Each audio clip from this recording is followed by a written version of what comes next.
2026년 4월 1일, 인류가 54년 만에 조용히, 그러나 단호하게 달을 향해 떠났습니다. 나사 아르테미스 2호 우주비행사 4명을 태운 로켓이 굉음과 함께 지구를 벗어났습니다. 전 세계의 눈이 일제히 미국을 향했습니다. 그런데 아무도 몰랐습니다. 그 로켓 안에 전혀 다른 나라의 위성이 조용히 실려 있었다는 것을. 달에 한 번도 착륙한 적 없는 나라의 위성이었습니다. 스페이스X 로켓 안에도, 전 세계 수억 명이 매일 쓰는 챗 GPT 안에도, 미국이 자랑하는 최강 전투기 F-35 안에도, 바로 지금 이 순간 우크라이나 전쟁터를 차갑게 내려다보는 정찰 위성 안에도 놀랍게도 전부 같은 나라의 기술이 들어가 있습니다. 우주로 가려면 이 나라가 반드시 필요하고, 인공지능을 돌리려면 이 나라가 조용히 옆에 있어야 하고, 전쟁에서 이기려면 이 나라의 눈을 빌려야 하는 세상이 됐습니다. 나사 출신 우주공학자가 이 나라 이름을 처음 들었을 때 소리 없이 비웃었습니다. 인도가 당당히 달에 착륙하던 바로 그날, 이 나라는 달에 착륙하지 못했으니까요. 그런데 교수님이 천천히, 그리고 확신에 차서 말했습니다. 달에 먼저 간 나라가 이기는 게 아닙니다. 달을 먼저 쓰는 나라가 이깁니다. 바로 대한민국의 이야기입니다. 지금부터 그 충격적인 기록을 공개합니다. 시청하기 전 구독과 좋아요, 댓글에 대한민국 최고라고 응원해주세요. 안녕하세요. 저는 라제시 나이르입니다. 인도 케랄라 출신으로 미국 나사 제트 추진연구소에서 7년간 일한 우주공학자입니다. 쉽게 말하면 로켓과 위성을 연구하는 사람입니다. 지금은 미국 매사추세츠 공과대학교, 줄여서 MIT에서 우주 시스템을 연구하는 박사과정 학생입니다. 저는 우주라면 누구보다 잘 안다고 자부했습니다. 어떤 나라가 우주에서 앞서 있는지, 어떤 기술이 중요한지. 그건 제 전문 분야였으니까요. 그래서 저는 당연히 알고 있다고 생각했습니다. 우주 강국이 어디인지를요. 미국, 러시아, 중국. 거기에 유럽과 일본 정도. 그리고 제 조국 인도.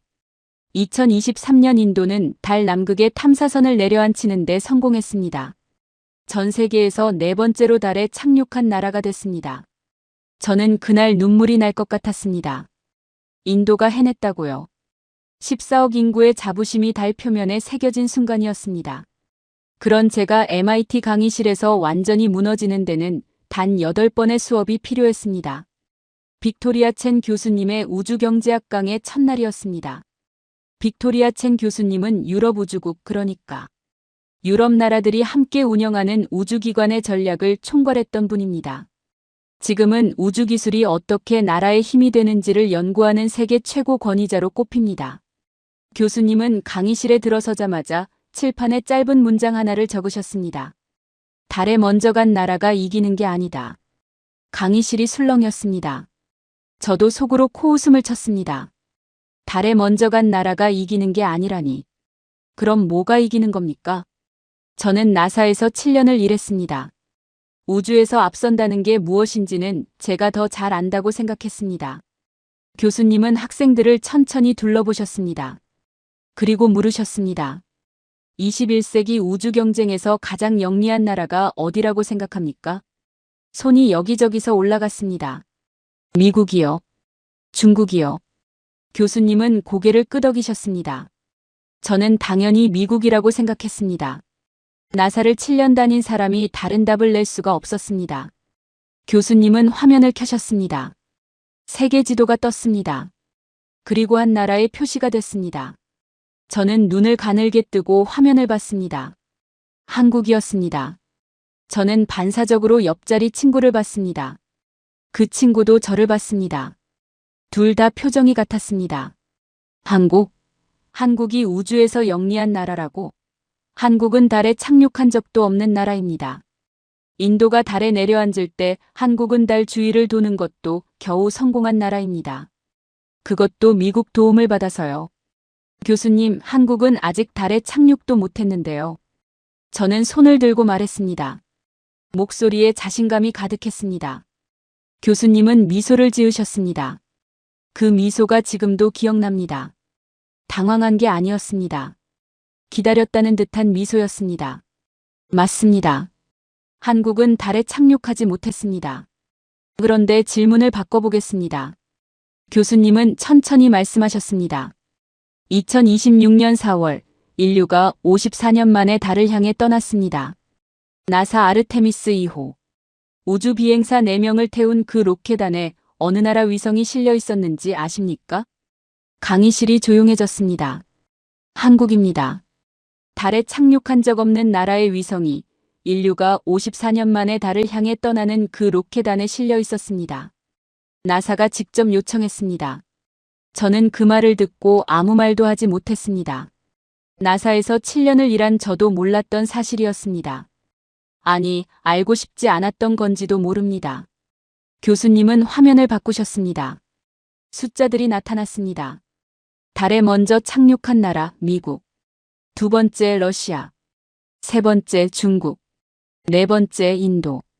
한국은 이 목록에 없습니다. 그런데 달 착륙 후보지를 결정하는 데 쓰이는 달지도, 그 정밀한 달 지도를 찍는 카메라가 지금 어디 있는지 아십니까? 한국이 쏜 달 궤도선 다누리호에 실려 있습니다. 쉽게 말하면 달에 어디 내려앉을지를 결정하는 눈이 한국 위성에 달려 있다는 겁니다. 나사가 그 눈을 빌리고 있습니다. 달에 먼저 간 나라가 달에 내려앉을 자리를 한국에 물어보고 있는 겁니다. 저는 노트에 뭔가를 적으려다 펜을 내려놓았습니다. 손가락이 움직이지 않았습니다. 나사 출신인 제가 달 탐사의 가장 핵심적인 역할을 한국이 하고 있다는 걸 이 강의실에서 처음 알게 됐습니다. 교수님은 마지막으로 말씀하셨습니다. 달에 먼저 간 나라가 이기는 게 아닙니다. 달을 먼저 쓰는 나라가 이깁니다. 한국은 달에 가지 않고도 달 탐사의 핵심 자리를 차지했습니다. 다음 시간에는 이게 우주에서만 벌어지는 일이 아니라는 걸 보여드리겠습니다. 강의실을 나서는데 발이 무거웠습니다. 인도가 달에 착륙하던 그날, 저는 이 세상에서 우주를 가장 잘 아는 사람 중 하나라고 생각했습니다. 그런데 그날 강의실에서 저는 가장 중요한 것을 보지 못하고 있었다는 걸 처음으로 느꼈습니다. 강의가 끝나고 기숙사로 돌아오는 길에 스마트폰을 꺼냈습니다. 챗GPT를 열었습니다. 챗GPT란 무엇이든 물어보면 사람처럼 대답해주는 인공지능 프로그램입니다. 요즘 전 세계에서 수억 명이 매일 쓰는 프로그램이죠. 저는 물었습니다. 한국 우주 기술이 어떤 수준이냐고요. 챗GPT가 술술 답을 내놨습니다. 그걸 읽으면서 저는 이상한 생각이 들었습니다. 미국 회사가 만든 이 프로그램이 한국을 어떻게 평가하는지가 갑자기 궁금해졌습니다. 그런데 정작 제가 몰랐던 게 있었습니다. 이 챗GPT가 어떻게 작동하는지를요. 다음 날 강의실이었습니다. 빅토리아 첸 교수님이 들어오시자마자 칠판에 질문을 하나 적으셨습니다. 챗GPT는 어디서 작동합니까? 저는 속으로 당연하다는 듯 생각했습니다. 미국이죠. 미국 회사가 만들었고 미국 기술로 돌아가는 거 아닙니까? 교수님은 학생들을 둘러보셨습니다. 미국 기술로 돌아간다고 생각하는 사람 손 들어보세요. 거의 모든 손이 올라갔습니다. 저도 당연히 들었습니다. 교수님은 조용히 고개를 저으셨습니다. 틀렸습니다. 강의실이 웅성거렸습니다. 교수님은 화면을 켜셨습니다. 챗GPT가 작동하려면 엄청난 양의 정보를 눈 깜짝할 사이에 처리해야 합니다. 그러려면 아주 특별한 부품이 필요합니다. 이름이 어렵지만 쉽게 설명해 드리겠습니다. 일반 컴퓨터 기억장치보다 수십 배 빠르게 정보를 주고받는 초고속 기억장치입니다. 인공지능의 두뇌가 정보를 빠르게 처리할 수 있도록 돕는 핵심 부품이죠. 이 부품을 전 세계에서 누가 만드는지 아십니까? 교수님은 잠시 멈추셨습니다. 90% 이상을 한국이 만듭니다. SK하이닉스와 삼성전자입니다. 저는 손에 들고 있던 펜을 떨어뜨릴 뻔했습니다. 제가 방금 기숙사에서 쓴 챗GPT가, 제가 한국 우주기술을 물어본 그 챗GPT가 한국 부품으로 돌아가고 있었다는 말이었습니다. 교수님은 계속하셨습니다. 챗GPT만이 아닙니다. 구글, 마이크로소프트, 아마존. 전 세계에서 가장 강력한 미국 기술 회사들이 인공지능 개발에 수백조 원을 쏟아붓고 있습니다. 그런데 이 회사들이 아무리 돈을 많이 써도 한국이 이 초고속 기억장치를 공급해주지 않으면 인공지능 자체가 돌아가지 않습니다. 미국이 인공지능 패권을 쥐려면 반드시 한국이 옆에 있어야 한다는 뜻입니다. 한 학생이 손을 들었습니다. 교수님, 그럼 엔비디아는요? 엔비디아는 인공지능 반도체로 세계 1등 아닌가요? 엔비디아란 인공지능에 필요한 특수 반도체를 만드는 미국 회사입니다. 한때 세계에서 가장 비싼 회사 자리에 오른 곳이죠. 교수님은 고개를 끄덕이셨습니다. 맞습니다. 엔비디아는 세계 최고의 인공지능 반도체를 설계합니다. 그런데 그 반도체 안을 채우는 핵심 부품은 어디서 옵니까? 한국에서 옵니다. 엔비디아가 아무리 뛰어난 설계를 해도 그 안을 채우는 건 한국 기술입니다. 저는 머릿속이 하얘졌습니다. 저는 나사에서 일하면서 미국 기술이 세계 최고라고 굳게 믿었습니다. 그런데 그 미국 기술의 핵심 부품이 한국에서 오고 있었습니다. 제가 매일 쓰는 스마트폰도, 노트북도, 챗GPT도. 알고 보니 안에 한국이 들어 있었습니다. 교수님은 화면을 바꾸셨습니다. 스페이스X 이야기를 해보겠습니다. 스페이스X는 일론 머스크가 만든 우주 회사입니다. 지금 전 세계에서 가장 많은 로켓을 쏘는 회사죠. 그 스페이스X가 만드는 위성과 로켓 안에도 한국산 부품이 들어갑니다. 우주혁명을 이끄는 회사도 한국 없이는 완전하지 않습니다. 그때였습니다. 교수님이 말씀하셨습니다. 지금 이 순간 전 세계 인공지능 경쟁이 뜨겁습니다. 미국과 중국이 서로 이기려고 수천조 원을 쏟아붓고 있습니다. 그런데 두 나라 모두 한국 없이는 그 경쟁 자체가 불가능합니다. 미국도 한국 부품이 필요하고 중국도 어떻게든 한국 부품을 구해야 합니다. 싸우는 두 나라가 같은 나라에 손을 벌리고 있는 겁니다. 강의실이 완전히 조용해졌습니다. 저는 창밖을 바라봤습니다. 인도가 달에 착륙했을 때 저는 세상이 바뀌었다고 생각했습니다. 그런데 정작 세상을 조용히 바꾸고 있는 나라는 달에 착륙조차 하지 않은 나라였습니다. 소리도 없이 선언도 없이 그냥 없어서는 안 되는 자리를 하나씩 차지해온 나라였습니다. 교수님이 마지막으로 말씀하셨습니다. 다음 시간에는 에너지 이야기를 하겠습니다. 이 이야기를 들으면 지구상의 어떤 나라도 한국 없이는 에너지를 제대로 옮길 수 없다는 걸 알게 됩니다. 저는 기숙사로 돌아오는 길에 다시 챗GPT를 열었습니다. 그리고 이번엔 다른 걸 물었습니다. SK 하이닉스가 뭐냐고요. 그날 밤 저는 잠이 오지 않았습니다. 침대에 누워 천장을 바라봤습니다. 챗GPT가 한국 부품으로 돌아간다는 말이 계속 머릿속을 맴돌았습니다. 나사에서 7년을 일하는 동안 저는 미국 기술이 세계를 이끈다고 믿었습니다. 그런데 그 미국 기술의 심장부에 한국이 들어 있었습니다. 그리고 교수님이 다음 시간에 에너지 이야기를 하겠다고 했습니다. 솔직히 말하면 저는 그때까지도 크게 기대하지 않았습니다. 에너지라면 중동이나 러시아 이야기 아닌가. 한국이 거기서 뭘 할 수 있겠나 싶었습니다. 그 생각이 완전히 틀렸다는 걸 다음날 강의실에서 알게 됐습니다. 빅토리아 첸 교수님이 칠판에 숫자를 하나 적으셨습니다. 영하 163도. 그리고 말씀하셨습니다. 이 온도에서 액체 상태를 유지해야 하는 연료가 있습니다. 배로 운반해야 합니다. 이 배를 제대로 만들 수 있는 나라가 지구상에 사실상 하나입니다. 어디일까요? 저는 솔직히 모르겠다고 생각했습니다. 영하 163도라니. 그게 얼마나 낮은 온도인지 감이 잡히지 않았습니다. 영하 163도는 지구상에서 자연적으로 만들어지지 않는 온도입니다. 남극보다 훨씬 더 춥습니다. 그 온도를 유지하면서 수만 킬로미터를 항해해야 합니다. 조금이라도 온도가 올라가면 연료가 다시 기체로 변하면서 폭발 위험이 생깁니다. 교수님이 답을 말씀하셨습니다. 한국입니다. 하나오션, HD 현대중공업, 삼성중공업. 이 세 회사가 전 세계 이 특수 연료 운반선 수주량의 80% 이상을 차지합니다. 수주량이란 앞으로 만들어야 할 배의 물량입니다. 저는 그 숫자를 들으며 고개를 갸웃했습니다. 80%요? 그게 가능한 숫자입니까? 교수님은 화면에 실제 사례를 띄우셨습니다. 2022년 러시아가 우크라이나를 침공했습니다. 그 전까지 유럽은 러시아에서 파이프관으로 연결된 관을 통해 가스를 공급받고 있었습니다. 전쟁이 터지자 그 관이 끊겼습니다. 유럽 나라들이 갑자기 다른 곳에서 에너지를 구해야 했습니다. 미국, 카타르, 호주에서 가스를 사오기로 했죠. 그런데 문제가 생겼습니다. 그 가스를 실어 나를 배가 없었습니다. 그 배를 만들 수 있는 나라도 마땅치 않았습니다. 결국 유럽 나라들은 한국 조선소에 줄을 섰습니다. 카타르가 이 특수 연료 운반선 100척을 주문하면 그중 80척이 한국에서 나옵니다. 유럽이 러시아 에너지를 끊고 다른 곳에서 사오려 해도 그걸 실어 나를 배는 한국이 만들어야 했습니다.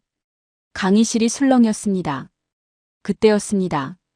교수님이 원자력 발전소 이야기를 꺼내셨습니다. 원자력 발전소란 핵반응을 이용해서 전기를 만드는 시설입니다. 교수님은 화면에 유럽 지도를 띄우셨습니다. 2025년 유럽 중부에 있는 체코라는 나라에서 아주 조용하지만 충격적인 일이 벌어졌습니다. 체코 정부가 새로운 원자력 발전소 2기를 짓기로 했습니다. 역사상 가장 큰 건설 사업이었습니다.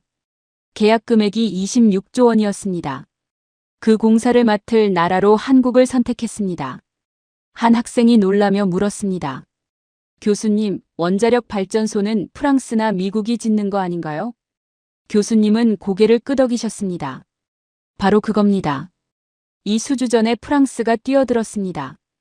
프랑스는 원자력 발전소를 수출한 역사가 아주 긴 나라입니다. 그런데 체코는 한국을 선택했습니다. 왜인지 아십니까? 교수님은 잠시 멈추셨습니다. 그리고 천천히 말씀하셨습니다. 프랑스가 지은 원자력 발전소들은 약속한 날짜에 완공된 적이 거의 없습니다. 수년씩 늦어지는 게 보통이었습니다. 반면 한국은 달랐습니다. 2009년 아랍에미리트에 원자력 발전소를 수출했을 때 미국과 프랑스와 일본을 모두 제치고 계약을 따냈습니다. 그리고 약속한 날짜에 정확히 완공했습니다. 체코는 그 기록을 봤습니다. 그런데 그 다음 이야기가 진짜였습니다. 교수님은 목소리를 낮추셨습니다. 프랑스는 이 계약을 빼앗기지 않으려고 법원에 소송을 제기했습니다. 계약을 막으려 한 겁니다. 그런데 거기서 그치지 않았습니다. 나중에 밝혀진 사실인데 프랑스 정보기관, 그러니까 프랑스 정부의 비밀 요원들이 한국의 수주를 방해하기 위해 공작을 벌였습니다. 강의실이 완전히 얼어붙었습니다. 기술을 가르쳐준 나라가 배운 나라를 막으려고 비밀 요원까지 동원한 겁니다. 그리고 졌습니다. 체코 법원이 프랑스의 소송을 기각했고 한국이 계약서에 서명했습니다. 저는 그 이야기를 들으며 등골이 오싹했습니다. 이건 단순한 사업 경쟁이 아니었습니다. 프랑스가 국가 비밀 요원을 동원할 만큼 한국을 위협적으로 느끼고 있다는 뜻이었습니다. 한국이 얼마나 무서운 경쟁자가 됐는지를 프랑스 스스로 증명한 꼴이었습니다. 교수님은 강의를 마치며 말씀하셨습니다. 에너지를 옮기는 배, 에너지를 만드는 원자력 발전소. 한국은 에너지 전체 사슬에서 없어서는 안 될 자리를 차지했습니다. 다음 시간에는 총 한 방 없이 전쟁터를 바꾸고 있는 한국 이야기를 하겠습니다. 저는 강의실을 나서며 생각했습니다. 인도는 세계에서 에너지를 가장 많이 수입하는 나라 중 하나입니다. 그 에너지를 실어 나르는 배를 한국이 만들고 그 에너지를 만드는 원자력 발전소를 한국이 짓습니다. 인도가 에너지를 쓰려면 어디선가 한국이 관여하고 있는 겁니다. 그 사실이 묘하게 불편했습니다. 강의가 끝나고 저는 인도 친구에게 전화를 했습니다. 뭄바이에 있는 오랜 친구였습니다. 그 친구도 항공우주공학을 전공했습니다. 저는 한국 이야기를 꺼냈습니다. 친구는 비웃었습니다. 한국이 뭘 어쨌냐고요. 반도체 만드는 나라 아니냐고요. 저는 그 말을 듣고 이상하게도 반박하고 싶었습니다. 불과 이틀 전만 해도 저도 그 친구와 같은 생각이었는데 다음 날 강의실이었습니다. 빅토리아 첸 교수님이 들어오시자마자 화면에 숫자 하나를 크게 띄우셨습니다. 8. 그리고 말씀하셨습니다. 지구상에서 음속보다 빠른 전투기를 스스로 만들 수 있는 나라가 몇 개인지 아십니까? 8나라입니다. 미국, 러시아, 중국, 영국, 프랑스, 스웨덴, 유럽 여러 나라가 힘을 합쳐서. 그리고 마지막 8번째가 어디인지 아십니까? 저는 직감적으로 알았습니다. 또 한국이겠구나 싶었습니다. 한국입니다. KF-21이라는 전투기입니다. 한국이 독자 기술로 개발한 초음속 전투기입니다. 저는 그 순간 손이 떨렸습니다. 숨기고 싶었지만 감출 수가 없었습니다. 인도가 떠올랐기 때문입니다. 인도는 테자스라는 독자 전투기를 개발하고 있습니다. 1983년에 개발을 시작했습니다. 올해로 40년이 훨씬 넘었습니다. 아직도 완전한 실전 배치가 되지 않았습니다. 예산이 부족하고 기관들끼리 의견이 엇갈리고 기술 이전이 막히고 일정이 계속 늦어졌습니다. 14억 인구의 나라가 40년 넘게 매달린 일을 한국은 훨씬 짧은 시간 안에 해냈습니다. 저는 잠시 눈을 감았습니다. 교수님은 계속하셨습니다. 무기 이야기를 더 해보겠습니다. 지금 이 순간 러시아와 우크라이나가 전쟁 중입니다. 유럽 나라들과 미국이 우크라이나를 돕고 있습니다. 그런데 그 전쟁터에서 쏘는 포탄 중 상당수가 어느 나라 것인지 아십니까? 한국산입니다. 한국이 직접 전쟁에 참여한 것도 아닙니다. 총 한 방 쏘지 않았습니다.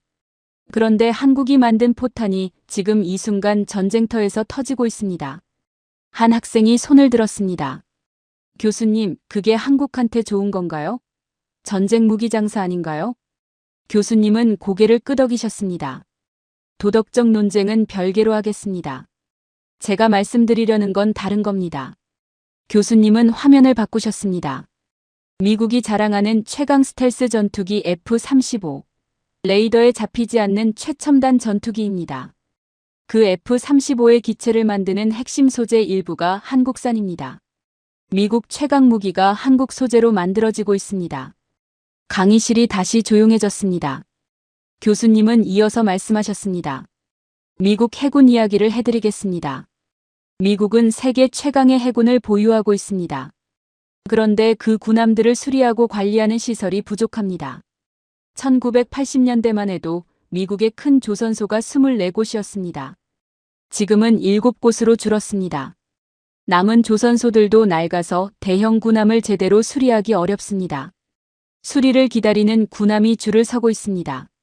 그래서 미국이 손을 내민 나라가 어디인지 아십니까? 교수님은 잠시 멈추셨습니다. 한국입니다. 미국은 세계 최강 해군의 군함을 고치기 위해 한국 조선소에 부탁을 해야 하는 상황이 됐습니다. 군사 기밀이 담긴 자국 군함을 다른 나라 조선소에 맡기는 건 아무 나라에나 할 수 없는 결정입니다. 그런데 미국은 한국을 선택했습니다. 그때였습니다.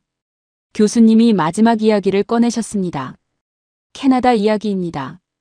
캐나다 정부가 낡은 잠수함을 새 것으로 바꾸기로 했습니다. 최대 12척. 잠수함 가격에 앞으로 30-40년간 유지하고 관리하는 비용까지 합치면 60조 원 규모입니다. 단일 방산 계약으로는 역대 최대 규모입니다. 이 계약을 따내기 위해 프랑스, 스페인, 스웨덴이 뛰어들었습니다. 그 치열한 경쟁에서 최종 결선에 남은 나라가 두 곳입니다. 교수님은 화면에 두 나라 이름을 띄우셨습니다. 독일과 한국입니다. 잠수함 강국으로 수십 년간 유럽의 잠수함을 팔아온 독일과 불과 몇십 년 전만 해도 잠수함을 만들 줄도 몰랐던 한국이 60조짜리 계약을 놓고 최종 두 나라로 압축됐습니다. 캐나다 총리가 직접 한국 조선소를 방문해서 잠수함에 올라탔습니다. 저는 그 장면을 상상하며 멍해졌습니다. 잠수함 한 척 못 만들던 나라가 잠수함 강국 독일과 60조 원짜리 최종 결전을 벌이고 있습니다. 저는 다시 인도가 떠올랐습니다. 40년이 넘도록 독자 전투기 하나 완성하지 못한 나라. 그 나라 출신인 제가 이 강의실에 앉아 한국의 이야기를 듣고 있습니다. 비교하고 싶지 않았습니다. 하지만 비교하지 않을 수 없었습니다. 교수님이 마무리하셨습니다. 반도체, 에너지, 방위산업. 세 분야에서 한국은 없어서는 안 되는 나라가 됐습니다. 그런데 이 모든 게 처음부터 순탄했던 건 아닙니다. 한국은 올라오는 길에 여러 번 완전히 무너질 위기가 있었습니다. 다음 시간에는 그 이야기를 하겠습니다. 저는 강의실을 나서며 뭄바이 친구에게 다시 전화를 하고 싶었습니다. 아까 비웃었던 그 친구에게. 그런데 막상 전화기를 들었다가 내려놓았습니다. 무슨 말을 해야 할지 몰랐습니다. 강의가 끝나고 저는 도서관으로 갔습니다. 한국 관련 논문을 찾아보기 시작했습니다. 며칠 전만 해도 제가 한국 논문을 찾아볼 거라고는 상상도 못했습니다. 그런데 지금은 뭔가에 이끌리듯 찾고 있었습니다. 반도체, 조선, 방위산업, 원자력 발전소. 이 모든 것들이 어떻게 한 나라에서 동시에 가능했는지가 궁금했습니다. 논문을 읽으면 읽을수록 더 이상한 게 눈에 들어왔습니다. 한국이 지금의 자리에 오는 길이 결코 순탄하지 않았다는 것이었습니다. 다음 날 강의실이었습니다. 빅토리아 첸 교수님이 칠판에 연도 3개를 나란히 적으셨습니다. 1997년, 2008년, 2019년. 그리고 말씀하셨습니다. 이 새해는 한국이 완전히 무너질 뻔한 해들입니다. 그런데 저는 이걸 위기 목록이라고 부르지 않습니다. 도약 목록이라고 부릅니다. 저는 고개를 갸웃했습니다. 무너질 뻔한 해가 도약 목록이라니. 그게 무슨 뜻인지 바로 이해가 되지 않았습니다. 교수님은 1997년부터 시작하셨습니다. 그해 한국은 나라가 빚더미에 앉았습니다. 외국에 갚아야 할 돈이 바닥났습니다. 나라가 부도, 그러니까 빚을 갚지 못하는 상황 직전까지 몰렸습니다. 국제통화기금이라는 국제기구에서 긴급으로 돈을 빌려야 했습니다. 조건이 있었습니다. 우리가 요구하는 대로 경제구조를 바꾸라는 것이었습니다. 그때 한국에서 벌어진 일을 아십니까? 교수님은 화면에 당시 사진을 띄우셨습니다. 은행 앞에 긴 줄이 늘어서 있었습니다. 손에 무언가를 들고 있었습니다. 금이었습니다. 350만 명의 국민이 자발적으로 금을 들고 나왔습니다. 결혼반지, 돌반지, 대대로 내려오던 금목걸이. 나라 빚을 함께 갚겠다고 스스로 꺼내온 겁니다. 모인 금의 무게만 227톤이었습니다. 당시 돈으로 약 21억 달러, 우리 돈으로 약 3조 원어치였습니다. 교수님의 목소리가 조금 낮아졌습니다. 경제학적으로 보면 이 행동이 합리적이지 않습니다. 개인이 금을 팔아서 나라 빚을 갚는 게 실질적인 효과가 크지는 않거든요. 그런데 한국 국민은 했습니다. 왜냐하면 그들은 나라의 빚을 자기 빚으로 느꼈기 때문입니다. 저는 그 사진을 바라봤습니다. 할머니가 손을 떨면서 금반지를 내밀고 있었습니다. 저는 가슴 한켠이 묵직해졌습니다. 인도가 1991년에 비슷한 위기를 겪었을 때 어떻게 했는지가 떠올랐기 때문입니다. 인도는 금을 영국에 담보로 맡겼습니다. 빌린 돈을 갚겠다는 보증으로 나라의 금을 외국에 넘긴 겁니다. 한국은 국민이 스스로 금을 꺼냈습니다. 같은 위기 앞에서 전혀 다른 선택이었습니다. 교수님은 계속하셨습니다. 그런데 더 충격적인 이야기가 있습니다. 그 나라가 망할 것 같던 그 순간에 삼성이 어떤 선택을 했는지 아십니까? 교수님은 화면에 사진 한 장을 띄우셨습니다. 한밤중인데도 불이 환하게 켜진 공장이었습니다. 1997년 외환위기 당시 삼성 반도체 공장 내부 사진입니다. 나라 전체가 무너질 것 같던 그 시절, 은행들이 문을 닫고 대기업들이 하나씩 쓰러지던 그때 이 공장은 24시간 불을 끄지 않았습니다. 당시 삼성 내부에서도 격렬한 논쟁이 있었습니다. 지금 당장 생산을 줄여야 한다는 쪽과 오히려 이때 더 투자해야 한다는 쪽이 맞붙었습니다. 결국 더 투자하는 쪽이 이겼습니다. 전 세계가 한국 경제가 끝났다고 할 때 삼성은 공장을 더 돌렸습니다. 결과가 어떻게 됐는지 아십니까? 10년 뒤 삼성은 세계 반도체 1위가 됐습니다. 경쟁자들이 위기에 주춤하는 사이 혼자 달린 결과였습니다. 강의실이 완전히 조용해졌습니다. 교수님은 세계 지도를 화면에 띄우셨습니다. 그리고 나라 3곳을 짚으셨습니다. 브라질, 멕시코, 말레이시아입니다. 이 세 나라의 공통점이 뭔지 아십니까? 한국과 비슷한 시기에 산업화를 시작했습니다. 꿈도 비슷했습니다. 우리 손으로 만든 자동차, 우리 브랜드로 파는 제품, 우리 기술로 만드는 반도체. 그런데 지금 이 나라들의 주력 수출품이 뭔지 아십니까? 브라질은 콩, 철광석, 원유입니다. 땅에서 캐내거나 수확한 것들입니다. 멕시코는 미국 기업 조립 공장입니다. 말레이시아는 독자 자동차 브랜드를 중국 기업에 팔아버렸습니다. 교수님은 천천히 말씀하셨습니다. 이 나라들의 공통점은 중간에 멈췄다는 겁니다.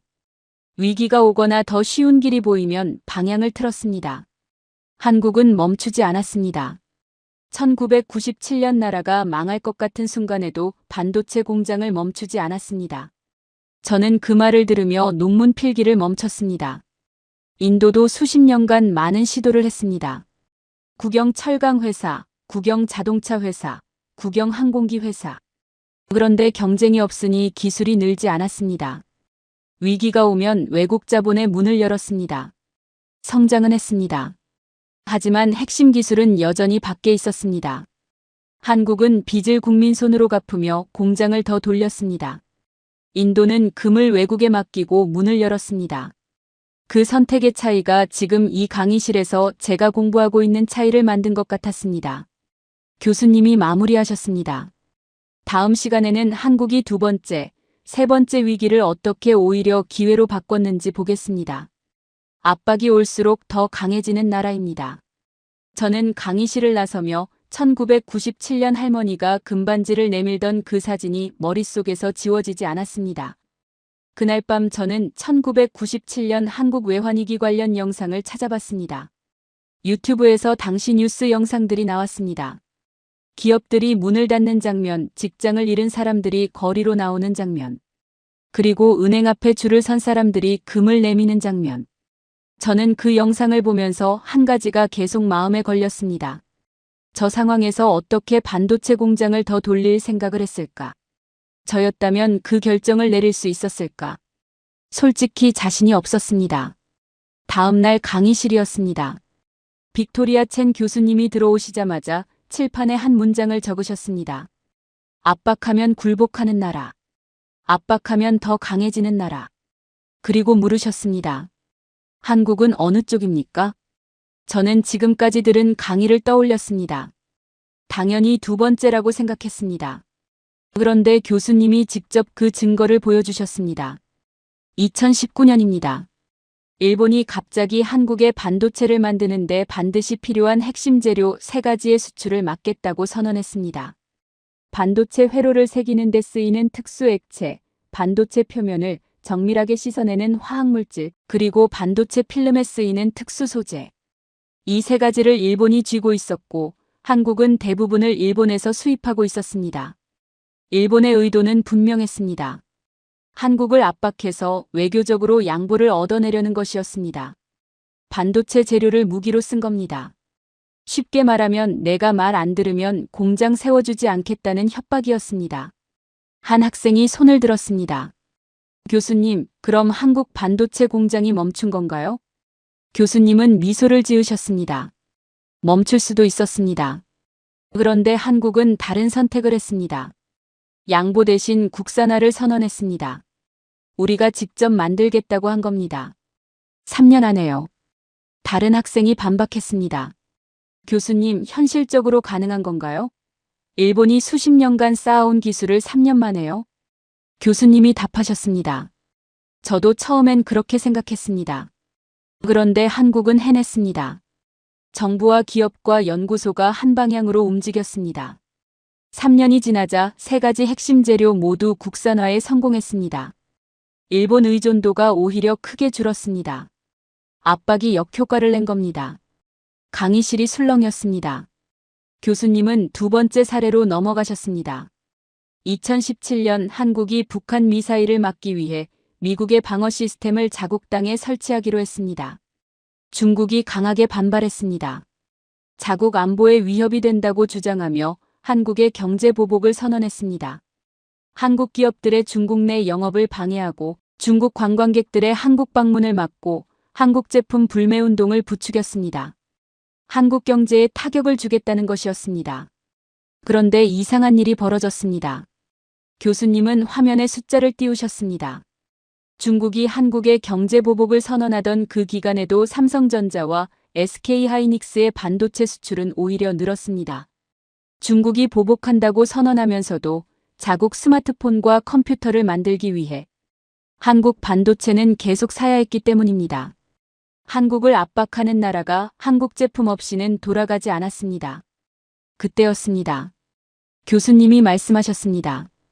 이게 바로 없어서는 안 되는 자리를 차지한다는 게 무슨 의미인지를 보여줍니다. 적도 고객이 됩니다. 압박하는 나라조차 한국 것이 필요합니다. 강의실이 완전히 조용해졌습니다. 교수님은 계속하셨습니다. 2025년부터 트럼프 미국 대통령이 전 세계에 관세 폭탄을 던지기 시작했습니다. 관세란 다른 나라 물건을 수입할 때 매기는 세금입니다. 이 세금을 높이면 그 나라 물건이 비싸져서 덜 팔리게 됩니다. 트럼프는 거의 모든 나라에 이 세금을 대폭 올리겠다고 했습니다. 그런데 한국에 대해서는 쉽게 결정을 내리지 못했습니다. 이유가 뭔지 아십니까? 한국산 반도체 없이는 미국 인공지능 산업이 돌아가지 않습니다. 한국 조선소 없이는 미국 해군 군함을 고칠 수 없습니다. 한국 무기 없이는 미국 동맹국들의 군사력을 채울 수 없습니다. 한국을 함부로 건드리면 미국 자신이 다치는 구조입니다. 한 학생이 물었습니다. 교수님, 그럼 한국이 미국보다 강하다는 건가요? 교수님은 고개를 저으셨습니다. 강하다는 게 아닙니다. 없애려 해도 없앨 수 없는 나라가 됐다는 겁니다. 군사력으로 이기는 게 아니라 없어서는 안 되는 자리를 차지해서 건드리지 못하게 만드는 것. 그게 21세기 가장 영리한 방식입니다. 저는 그 말을 들으며 인도가 떠올랐습니다. 인도는 크고 강합니다. 인구도 많고 군사력도 만만치 않습니다. 그런데 인도가 없으면 세계가 멈추는 산업이 있습니까? 인도를 압박하던 나라가 결국 인도 제품을 사야 했던 적이 있습니까? 저는 선뜻 답이 나오지 않았습니다. 교수님이 마무리하셨습니다. 다음 시간에는 한국이 어떻게 보이지 않는 곳에서 세계의 규칙 자체를 다시 쓰고 있는지 보겠습니다. 표준을 가진 나라가 세상을 지배합니다. 저는 강의실을 나서며 생각했습니다. 압박하면 굴복하는 나라. 압박하면 더 강해지는 나라. 저는 인도가 어느 쪽인지 솔직히 대답할 자신이 없었습니다. 그 불편함이 오래 남았습니다. 강의가 끝나고 저는 한참을 강의실에 앉아 있었습니다. 다른 학생들이 다 나갔는데도 자리를 뜨지 못했습니다. 압박하면 더 강해지는 나라. 그 말이 머릿속에서 떠나지 않았습니다. 나사에서 7년을 일하는 동안 저는 기술이 강한 나라가 이긴다고 믿었습니다. 그런데 지금 이 강의를 들으면서 그게 전부가 아니라는 걸 느끼고 있었습니다. 기술보다 더 강한 게 있었습니다. 바로 규칙을 만드는 힘이었습니다. 다음 날 강의실이었습니다. 빅토리아 첸 교수님이 칠판에 짧은 문장 하나를 적으셨습니다. 표준은 기준이 아니다. 표준은 권력이다. 그리고 말씀하셨습니다. 표준이란 전 세계가 함께 따르기로 정한 공통 규칙입니다.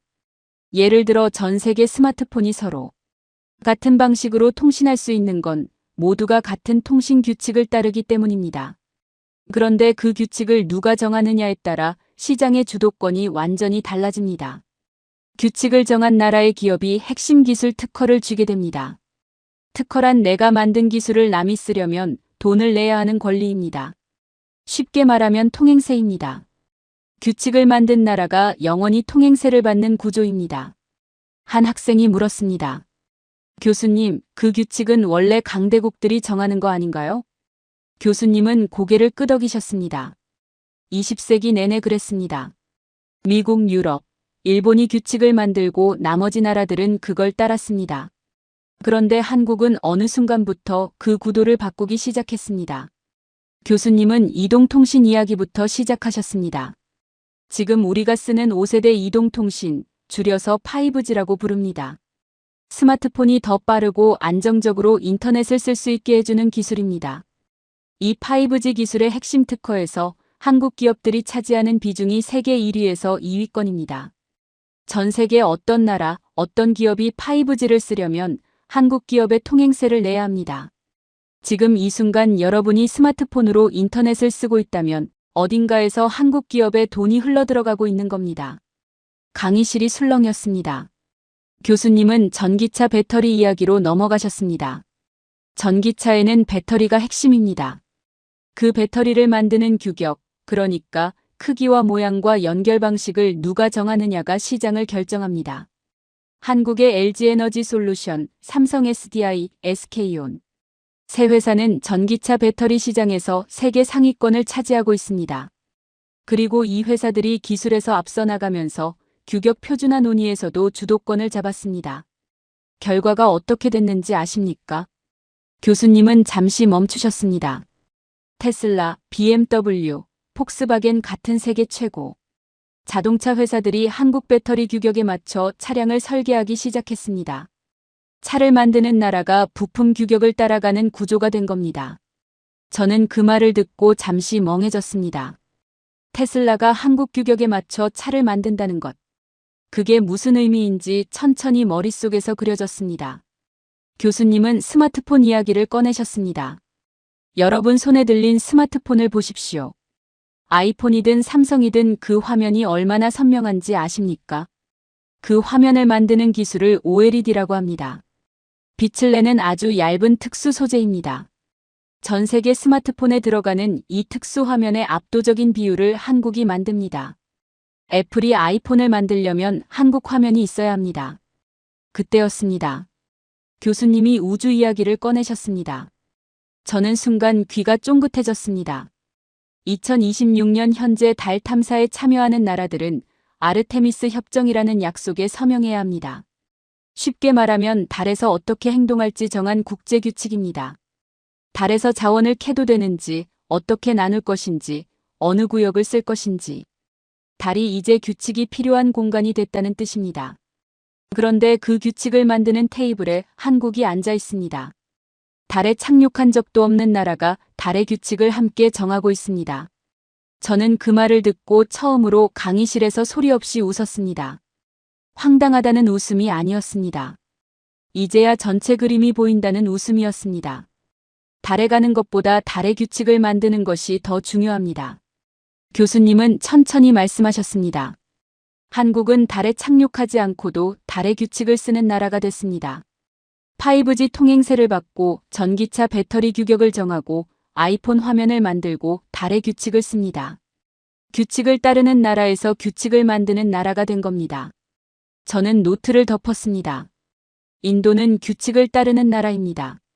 미국이 정한 기술 표준을 따르고 유럽이 만든 환경 규정을 따르고 중국이 깔아놓은 공급망 위에서 움직입니다. 언젠가 인도도 규칙을 만드는 나라가 될 수 있을까요? 그 질문이 오늘 처음으로 제 안에서 생겼습니다. 그리고 마지막 강의가 내일이라는 게 갑자기 아쉬워졌습니다. 마지막 강의 날이었습니다. 저는 평소보다 30분 일찍 강의실에 도착했습니다. 첫날 앉았던 뒷자리 대신 앞줄에 앉았습니다. 노트를 펼치자 첫 페이지가 눈에 들어왔습니다. 강의 첫날 적어뒀던 문장이었습니다. 한국은 우주 후진국이다. 저는 그 문장을 한참 바라봤습니다. 불과 7번의 강의 전에 제가 쓴 문장이었습니다. 그때는 당연한 사실이라고 생각했습니다. 지금은 손이 부끄러웠습니다. 빅토리아 첸 교수님이 강의실에 들어오셨습니다. 이번엔 칠판에 아무것도 적지 않으셨습니다. 그냥 학생들을 천천히 둘러보셨습니다. 마지막 강의입니다. 오늘은 제가 질문하는 대신 여러분이 질문해 주십시오. 잠시 침묵이 흘렀습니다. 그러다 한 학생이 손을 들었습니다. 교수님, 한국의 가장 큰 위험이 무엇인가요? 교수님은 잠시 생각하셨습니다. 그리고 천천히 입을 여셨습니다. 중국의 추격이 아닙니다. 미국의 견제도 아닙니다. 일본의 압박도 아닙니다. 한국의 유일한 위험은 스스로 멈추는 것입니다. 강의실이 조용해졌습니다. 지금까지 한국을 올라오게 한 건 외부 조건이 아니었습니다. 내부의 선택이었습니다. 1997년 나라가 망할 것 같을 때도 공장을 더 돌렸습니다. 일본이 핵심 재료 수출을 막았을 때도 굴복 대신 스스로 만들었습니다. 달에 착륙하지 못했어도 달의 규칙을 만드는 테이블에 앉았습니다. 그 선택들이 쌓여서 지금의 한국이 됐습니다. 그 선택이 멈추는 순간 하강이 시작됩니다. 그때였습니다. 제가 손을 들었습니다. 그리고 솔직하게 물었습니다. 교수님, 인도는 왜 한국처럼 되지 못했을까요? 강의실이 조용해졌습니다. 교수님도 잠시 말이 없으셨습니다. 그리고 천천히 말씀하셨습니다. 좋은 질문입니다. 그리고 용기 있는 질문입니다. 인도와 한국은 비슷한 시기에 산업화를 시작했습니다. 둘 다 자원이 없었습니다. 둘 다 전쟁에 상처가 있었습니다. 둘 다 민주주의 국가입니다. 그런데 결과가 달라졌습니다. 이유가 하나입니다. 교수님은 칠판으로 걸어가셨습니다. 그리고 단어 2개를 나란히 적으셨습니다. 보호, 경쟁. 인도는 자국 기업을 보호했습니다. 외국 기업이 들어오지 못하게 막고 국영 기업을 지원했습니다. 경쟁이 없으니 기술이 늘지 않았습니다. 한국은 달랐습니다. 정부가 기업을 지원하되 반드시 세계 시장에서 싸우게 만들었습니다. 수출하지 못하면 지원을 끊었습니다. 살아남으려면 기술을 키워야 했습니다. 보호받은 기업은 편안해졌고 몰아붙여진 기업은 강해졌습니다. 저는 그 말을 들으며 가슴이 묵직해졌습니다. 반박하고 싶었습니다. 인도는 규모가 다르고 복잡하다고요. 14억 인구에 수십 개의 언어와 종교가 얽혀 있다고요. 그런데 그 말을 꺼내지 못했습니다. 교수님이 다음 말씀을 이어가셨기 때문입니다. 라제시, 한 가지만 기억하십시오. 규모가 크다는 건 핑계가 될 수 없습니다. 한국은 인도보다 훨씬 작습니다. 자원도 없습니다. 그런데 없어서는 안 되는 나라가 됐습니다. 인도도 할 수 있습니다. 다만 선택이 필요합니다. 보호할 것인지 경쟁할 것인지. 강의가 끝났습니다. 학생들이 하나둘 나갔습니다. 저는 마지막까지 자리에 앉아 있었습니다. 교수님이 짐을 챙기시다가 저를 보셨습니다. 그리고 조용히 물으셨습니다. 논문 주제 정했습니까? 저는 망설임 없이 답했습니다. 바꾸려고 합니다. 원래 인도 우주산업의 성장 가능성을 쓰려 했는데요. 이제는 한국이 어떻게 규칙을 따르는 나라에서 규칙을 만드는 나라가 됐는지, 그리고 인도가 거기서 무엇을 배워야 하는지를 쓰려고 합니다. 교수님은 미소를 지으시며 말씀하셨습니다. 그게 훨씬 중요한 논문입니다. 결과를 보지 말고 선택을 보십시오. 거기에 답이 있습니다. 저는 강의실을 나섰습니다. 복도를 걸으며 하늘을 올려다봤습니다. 2026년 4월. 인류가 54년 만에 달을 향해 떠난 그달. 달에 한 번도 착륙하지 못한 나라의 위성이 그 로켓 안에 실려 있었습니다. 저는 그 나라를 비웃었습니다. 틀렸습니다. 달에 먼저 간 나라가 이기는 게 아니었습니다. 달을 먼저 쓰는 나라가 이겼습니다. 그리고 그 나라는 이제 달에 착륙하는 것까지 준비하고 있습니다. 규칙을 만드는 나라가 마침내 직접 내려앉으려 하고 있습니다. 저는 기숙사로 돌아와 노트를 펼쳤습니다. 첫 페이지에 적혀있던 그 문장 앞에 천천히 2줄을 그었습니다. 한국은 우주 후진국이다. 그리고 그 아래에 새로 썼습니다. 그러나 이제는 무시할 수 없는 나라. 펜을 내려놓고 창밖을 바라봤습니다. 그리고 생각했습니다. 인도로 돌아가면 이 이야기를 해야겠다고. 한국이 대단하다는 이야기가 아닙니다. 보호 대신 경쟁을 선택했을 때 어떤 나라가 되는지에 대한 이야기입니다. 그 선택을 인도가 언제 할 것인지에 대한 이야기입니다. 저는 컴퓨터를 켜고 논문 첫 문장을 썼습니다. 한국은 달에 착륙한 적이 없다. 그러나 달의 규칙을 쓰는 나라가 됐다. 인도는 달에 착륙했다. 그러나 아직 규칙을 쓰는 나라가 아니다. 손가락이 멈추지 않았습니다. 끝까지 시청해 주셔서 감사합니다.